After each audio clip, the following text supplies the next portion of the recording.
সূরা হামিম সিজদার 30 নম্বর আয়াতের ভিতরে আল্লাহ রাব্বুল আলামিন বলছেন, ইন্নাল্লাযীনা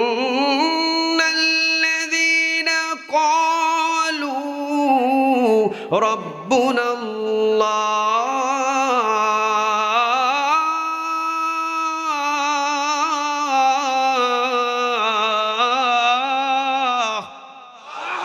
আর একটু জোরে বলেন আল্লাহু আকবার। ইন্নাল্লাযীনা ক্বালু রাব্বুনাল্লাহ, নিশ্চয়ই যারা আমি আল্লাহ রাব্বুল আলামিনকে রব হিসাবে মেনে নেয়, আওয়াজ দিয়ে বলেন আমাদের রব কে? আরো জোরে আওয়াজ দিয়ে বলেন আমাদের রব কে? কোনো সন্দেহ যারা রবের নামটা নিতে পারেন নাই, ইমানের কিন্তু প্রশ্ন হয়ে যেতে পারে এখানে। আপনার রবের নামটা নিয়ে ডাক দেন তো দেখি আর একটু জোরে। আমি বলি নাই যে কোনটা আপনার রব, আপনি নিজের থেকে যেটা আপনার রব ওই রবের নামে একটা ডাক দিয়ে ডাক দেন তো আপনার রব কে? আরো জোরে বলেন রব কে? আজকে যেভাবে আজকের এই মাহফিলে আপনারা আপনাদের রবের নাম নিয়েছেন, আগামীকাল যদি দাজ্জাল ফেনী শহরের ভিতরে আসে, দাজ্জালের সামনে কি ওই রবের নাম নিতে পারবে? আরো জোরে বলেন পারবে? আগামীকাল যদি দাজ্জাল ফেনী শহরের ভিতরে আসে, আপনাদের যদি ডাক দিয়ে বলো তোমাদের রবকে, নামটা নিবেন কার? ওই দিন যদি শুধু আল্লাহর নাম নিতে পারেন, বাস এনাফ। আল্লাহর নাম নিলেই যদি ওই দিন দাজ্জালের সামনে শুধু আল্লাহ বলে আল্লাহর নামটা নিতে পারেন, অতটুকুর ভিতরে তার জন্য জান্নাতের ফায়সালা করে দিবেন তিনি কে? কারণ ওই জায়গাটা হলো একটা ইমানের পরীক্ষা, ঠিক না ব্যাঠিক? দাজ্জাল দাবি করবে আমি রব, দাজ্জাল দাবি করবে আমি রব, দাজ্জাল দাবি করবে আমি রব, কিন্তু দাজ্জালের সামনে যে আল্লাহর নাম নিবে তাকে দুনিয়া থেকে শেষ করে দেবে। জানে যে আমি যদি আল্লাহর নাম নিয়ে আমি শেষ হয়ে যাব। এরপরেও যে দাজ্জালের সামনে আল্লাহর নাম নিবে সাহস করে, আল্লাহ বলেন তাকে সোজাসুজি জান্নাতে ঢুকিয়ে দেব। আর একটু জোরে বলেন সুবহানাল্লাহ। তাহলে আগামীকাল যদি ফেনী শহরের ভিতরে দাজ্জাল আসে, আগামীকাল যদি ফেনী শহরের ভিতরে দাজ্জাল আসে, দাজ্জালের সামনে নাম নিবেন? আরো জোরে বলেন কার? অনেকে মনে করতেছেন হুজুর এতবার কেন খালি আল্লাহ আল্লাহর নাম লাই? ভাই সাহেব, আল্লাহ বলে যদি কেউ ডাক দেয়, আল্লাহ বলে যদি কেউ ডাক দেয়, রসুল বলেন 500, রসুল বলেন 40টা নেক তার আমল নামায় জমা করে দিবেন তিনি কে? কেউ যদি প্রতিদিন 100 বার করে আল্লাহ ডাকে, কেউ যদি প্রতিদিন 200 বার করে আল্লাহ ডাকে, কেউ যদি প্রতিদিন 300 বার করে আল্লাহ ডাকে, এমন একটা সময় আল্লাহ প্রিয় হয়ে যাবে, যত বিপদের ভিতরে পড়ুক আল্লাহ বলে ডাক দিবে, সাথে সাথে উদ্ধার করতে দেরি করবেন না তিনি কে? কারণ সব জায়গায় নজর আছে কার? আরো জোরে বলেন কার? তাহলে আল্লাহ রাব্বুল আলামিন সূরা হামিম সিজদার 30 নম্বর আয়াতের প্রথম নম্বর আয়াতে 30 নম্বর আয়াতের ভিতরে কি বললেন? ইন্নাল্লাযীনা ক্বালু রাব্বুনাল্লাহ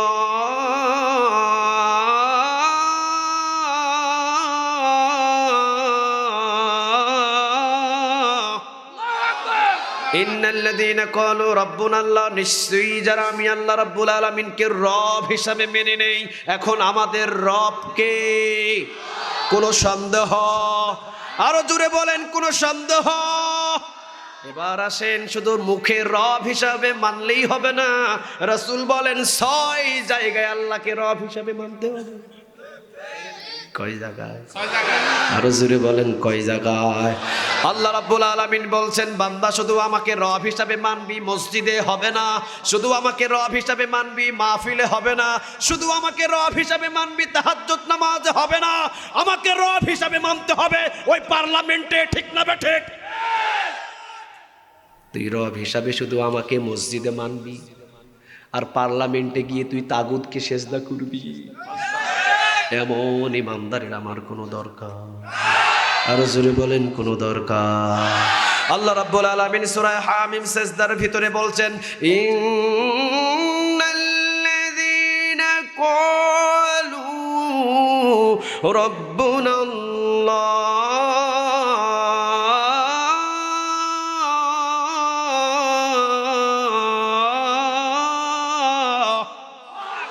তাহলে আমাদের রব কে? শুধু মসজিদে মসজিদে লা ইলাহা ইল্লাল্লাহ, লা ইলাহা ইল্লাল্লাহ, শুধু মসজিদে মসজিদে তসবি গনতে গনতে গনতে গনতে একদম তসবি ক্ষয় করে ফেলছেন। ওদিকে যে রসুলকে গালি দিতেছে ছাগল মোহাম্মদ বলে, এটা কানে আইসা কয় না না যাওয়া যাবে না। এইরকম রব মানাতে কোনো লাভ আছে? আরো জোরে বলেন, কোনো লাভ আছে? আসেন ওমর রাদিয়াল্লাহু তাআলা আনহুর রব মানার সিস্টেমটা দেখেন, কেমন রব মানতেন ওমর, কেমন রব মানতেন ওমর। ওমর রাদিয়াল্লাহু তাআলা আনহুর রব মানার নিয়ম, মসজিদে নববীতে খুতবা দেওয়ার জন্য উঠছেন ওমর, কানে কানে একজন বললেন, ওমর আমাদের রাসূলকে নিয়ে বাজে একদম মন্তব্য করেছে একজন ইহুদি। ওমর পা নামিয়ে নিলেন, পা নামিয়ে নেওয়ার পর ওমর রাদিয়াল্লাহু তাআলা আনহু বললেন আমার তরবারিটা নিয়ে এসো। সুবহানাল্লাহ। বাড়ি থেকে কি নিয়ে এসো? কি নিয়ে এসো? আমার তরবারিটা নিয়ে এসো। পা নামিয়ে নিলেন, তরবারি নিয়ে আসা হলো। ওমর রাদিয়াল্লাহু তাআলা আনহুর তরবারি ওমরের হাতে দিলেন।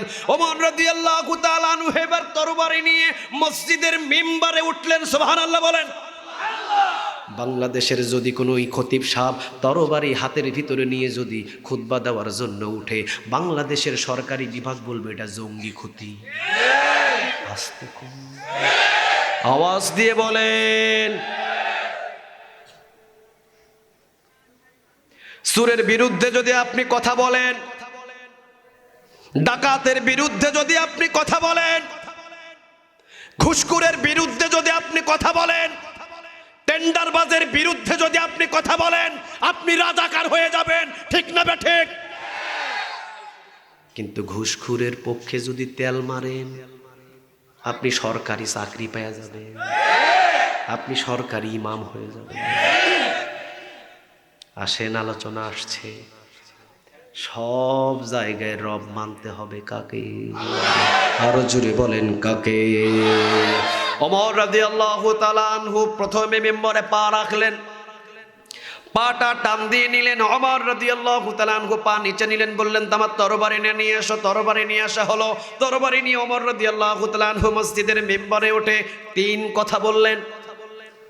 ভাষণ দেওয়ার মতন যদি ভাষণ জানে, 3 কথায় সারা বিশ্ব কাঁপিয়ে দেওয়া যায়। কথা কন না কেন? 3 কথায় বিশ্বকে কাঁপিয়ে দেওয়া যায়। ওমর রাদিয়াল্লাহু তাআলা আনহু তিনি বললেন, শুনে রেখো বিশ্বের মুসলমান, শুনে রেখো বিশ্বের মুসলমান, আমি ওমর রাদিয়াল্লাহু তাআলা আনহুর গদ্দানের চাইতে হাজার হাজার লক্ষ লক্ষ কোটি কোটি গুণ বেশি সম্মান হলো আমার রাসূলের ইজ্জতের, ঠিক না ঠিক? শুধু মুহাম্মদ, শুধু মুহাম্মদ, শুধু মুহাম্মদ, এতটুকু নামের সম্মান আমি ওমরের গদ্দান থেকে বহু দামি। এই জন্য আমি আপনাদের সামনে বলছি, এই জন্য আমি আপনাদের সামনে বলছি, এই জন্য আমি আপনাদের সামনে বলছি, বাংলার জমিনের ভিতরে যদি একটা ওমর হতো, বাংলার জমিনের ভিতরে যদি একটা ওমর হতো, তসলিমা নাসরিনের মতো নাস্তিক বাংলার জমিন থেকে পলায়ন করে যাওয়ার সাহস ছিল না, ঠিক না ঠিক? একটা ওমর বেশ প্রয়োজন আমার বাংলার জমিনে।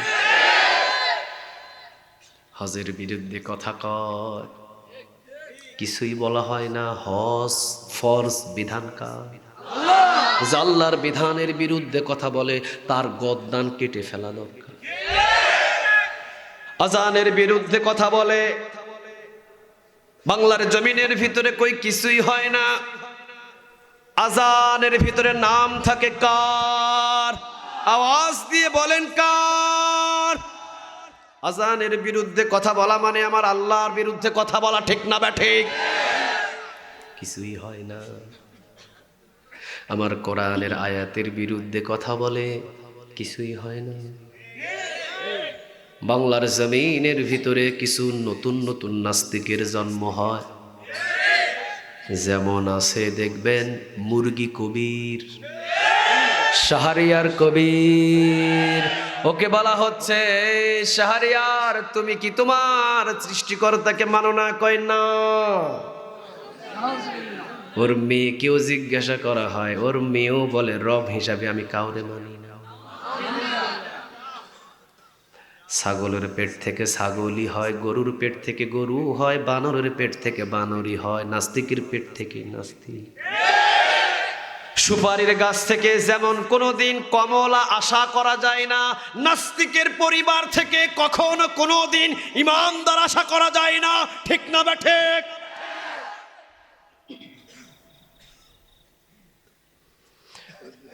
কোরআনটাকে মানে না, কোরআনের আইন দিয়ে দেশ চলুক চায় না, কোরআনের আইন ভালো লাগে না, জঙ্গি জঙ্গি মনে হয়, মুরগি কবির এগুলো কথা টকশোর ভিতরে মাঝে মাঝে বলে। শুধু মুরগি কবির না, সবার নাম আমি এখানে বলার কোনো প্রয়োজন মনে করছি না। আমি শুধু এতটুকু বলছি, আরে বেটা, বুকের যদি সাহস থাকে, বাংলাদেশের মুসলমানদের ইমানের যদি পরীক্ষা নেওয়ার তোদের ইচ্ছা হয়, তাহলে এই কথাগুলো টকশোর ভিতরে নয়, টিভি সিনেমার ভিতরে নয়, পুলিশ পাহারা দিয়ে, র্যাব পাহারা দিয়ে, সেনাবাহিনী পাহারা দিয়ে, এসি রুমের ভিতরে, টকশোর ভিতরে কথাগুলো নয়। আয় ফেনীর জমিনে এসে কথা বল, আল্লাহর কসম পিঠের চামড়া নিয়ে ঢাকা শহর যাইতে পারবি না।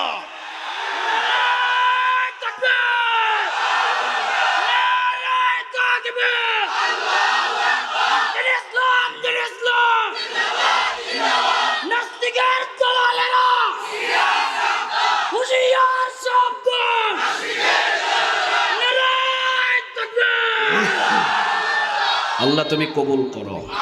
আরো জোরে বলেন আমিন। আসাদ নূর বলে একটা নাস্তিক আছে, এই বাংলার জমিনে যার জন্ম, বাংলার জমিনে পা দেওয়ার সাহস নাই, জুতা পিটা করে দাফন করা হবে। ঠিক না বেঠিক? রাসূলের ইজ্জত নিয়ে বাজে মন্তব্য করেছে।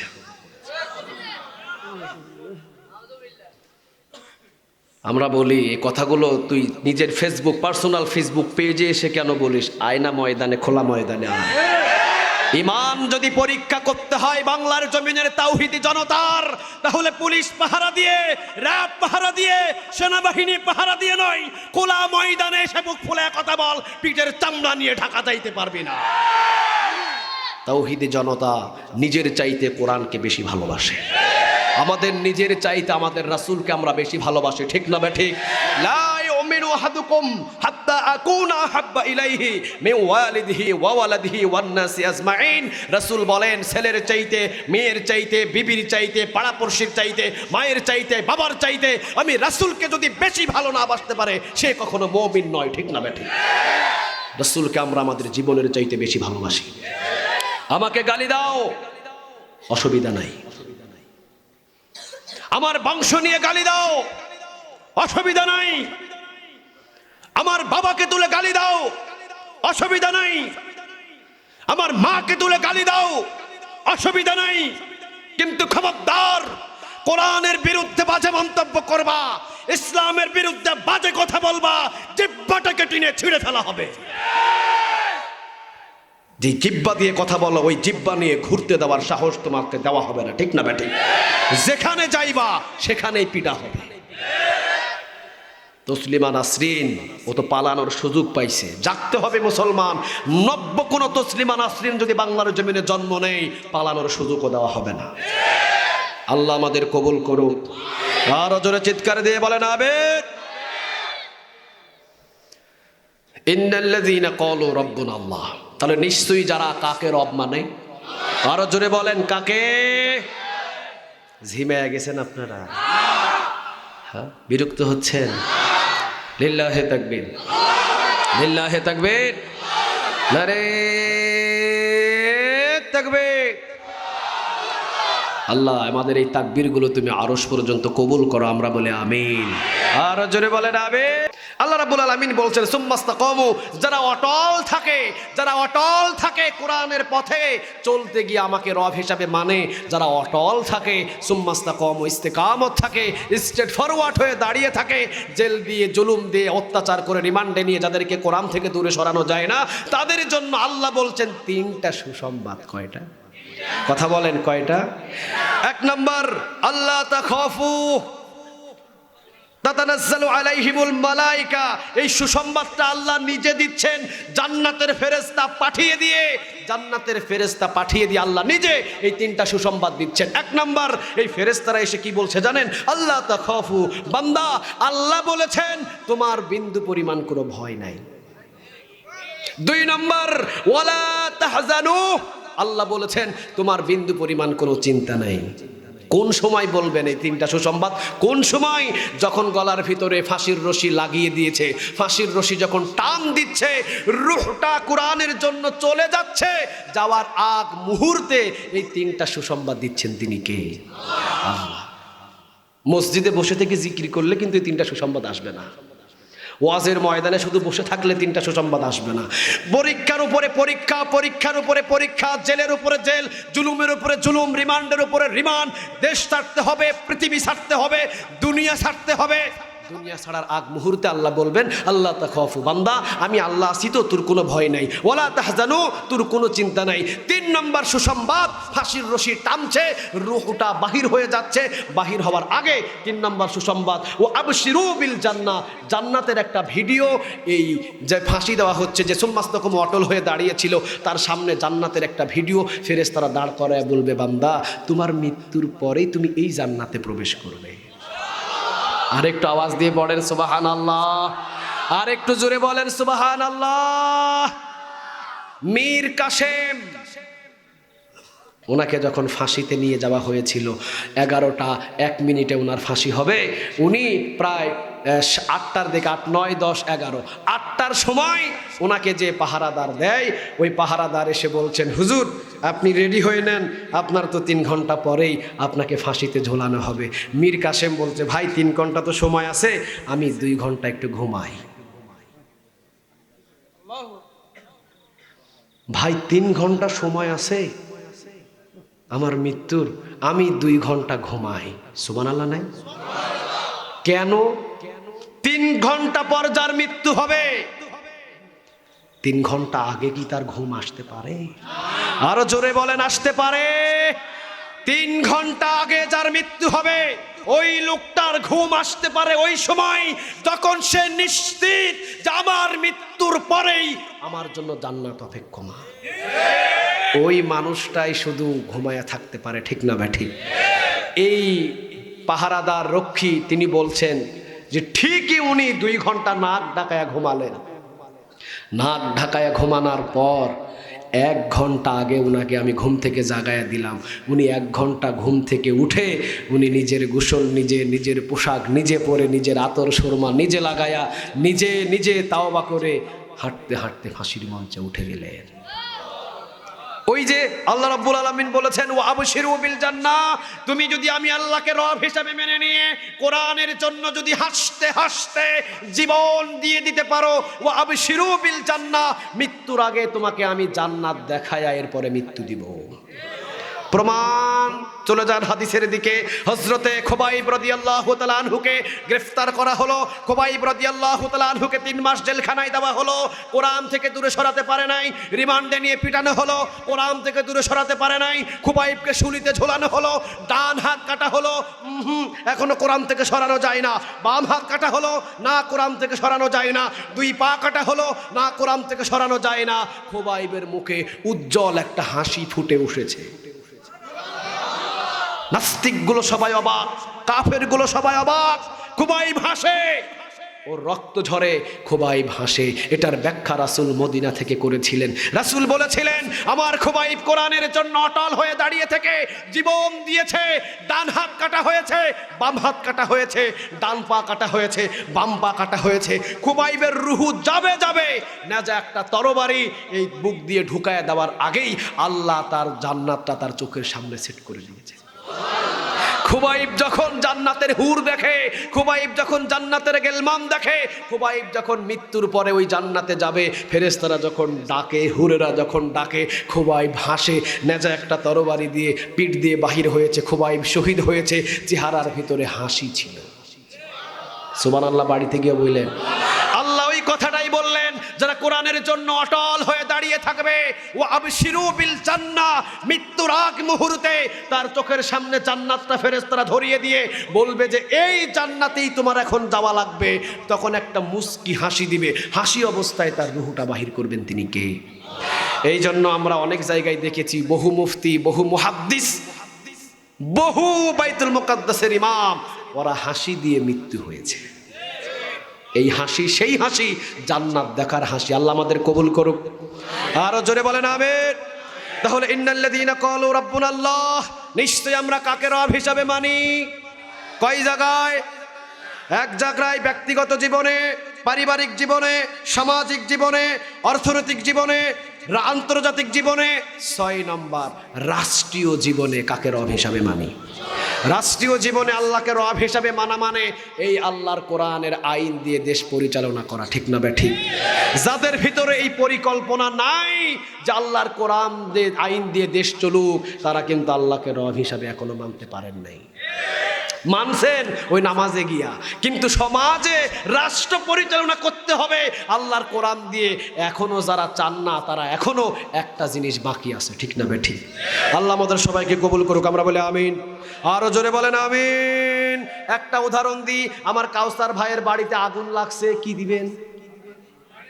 কি ব্যাপার কাউসার ভাই বলে না কেন? কি দিবেন? আরো জোরে বলেন, কি দিবেন? পানি দিবেন। কাউসার ভাইয়ের বাড়িতে আগুন লেগেছে, তাড়াতাড়ি করে নিয়ে যায় পানি দিবেন। আচ্ছা বলেন তো দেখি, যদি পেট্রোল ঢেলে দেন, যদি অকটেল ঢেলে দেন, বাংলার জমিনে যেই দাও দাও করে আগুন জ্বলছে, এই আগুন নিভানোর জন্য এই কোরআনের আইন খুব প্রয়োজন। কোরআনের আইন ছাড়া মদ মুক্ত বাংলাদেশ হবে না, জেনা মুক্ত বাংলাদেশ হবে না, ঘুষ মুক্ত বাংলাদেশ হবে না, চুরি মুক্ত বাংলাদেশ হবে না, যতদিন না কোরআনের আইন পার্লামেন্ট থেকে আইন জারি হয়, ঠিক না বেঠে? চুরি করেছে, কোরআনের আইন অনুযায়ী হাতের কবজি পর্যন্ত কেটে দাও, সুর বাড়বে না কমবে? বাংলাদেশের টাকা বিদেশ ব্যাংকে পাচার হয়ে গেল, বাংলাদেশের টাকা বিদেশ ব্যাংকে জমা হয়ে গেল, কারা চুরি করলো ধরাও পড়লো, সহজে ছেড়ে দিলে কি চুরি বন্ধ হবে? আরো জোরে বলেন, বন্ধ হবে?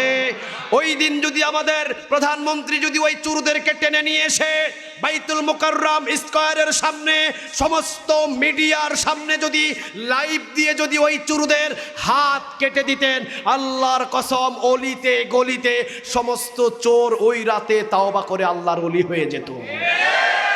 একটা চিন্তা করতে সবাই, সর্বনাশ, প্রধানমন্ত্রী যেভাবে হাত কাটা শুরু করেছে, রিকশা চালায়া খাবো, চুরি করে হাত হারাতে পারবো। কোরআনের আইনটাই এমন। একজন মদখোর যদি আপনাদের এই ফেনী শহরে মদ খায়, ওকে ধরে নিয়ে মহিপাল স্কয়ারে যদি দুপুরবেলা সমস্ত মানুষের সামনে 80টা বেতের বাড়ি মারা হয়, আল্লাহর কসম ফেনী শহরের সমস্ত মদখোর অলিতে পরিণত হবে। বলবে যে সর্বনাশ, প্রকাশ্যে যে 80টা বেতের বাড়ি শুরু হয়েছে রে, কোনোদিন যদি আমি খাইতে লাগা পড়ি তা আমার তো হাড্ডি ছাড়া কিছু নাই, কারণ যারা ওগুলা খায় তাদের হাড্ডি ছাড়া কিছুই থাকে না। তো ডাইরেক্ট গিয়ে হাড্ডিতে 80 বাড়ি পড়বে, সর্বনাশ, দরকার নাই। যেই বিচার শুরু হয়েছে, ফেনী শহর থেকে মদের দোকানই হারায় যাবে। আল্লাহ আমাদের সবাইকে কবুল করুক, আমরা বলে আমিন। আরো জোরে বলেন আমিন। তাহলে আল্লাহকে রব হিসাবে মানতে হবে কয় জায়গায়? কঠিন যেই জায়গাটা সেটা হলো রাষ্ট্রীয় জীবনে, মানে এই কোরআন দিয়ে রাষ্ট্র চালাতে হবে, সেই আন্দোলন করতে হবে। আল্লাহ আমাদের সবাইকে বুঝদান করুক, আমরা বলে আমিন। চাইছিলাম 11:30 হয়ে গেছে 11:44।